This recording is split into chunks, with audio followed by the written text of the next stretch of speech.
درسته دقایق حضورش در زمین کم بود اما بد کار نکرد محمد خلطبری. کرنر رو کوتاه میفرستند. ارسال به دروازه، در اون شلوغی یه فرصت و توی دروازه.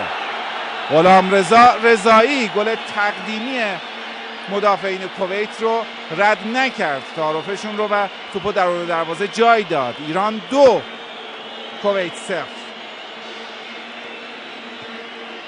غلامرضا رضایی دومین گل ملی خودش رو هم در راه پیدا کرد و پیراهن تیم ملی رو پوشید. در این 5 بازی خوب بازی کرده و دومین گل ملی خودش رو هم در واپسین ثانیه‌های بازی به ثمر رسوند. یک اشتباه مسلم از مدافعین کویت و نهایتاً توپی که درون دروازه جای میگیره.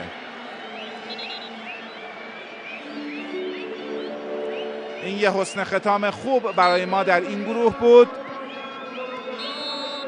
تا تمام بازی‌های دور برگشتمون رو برخلاف دور رفت با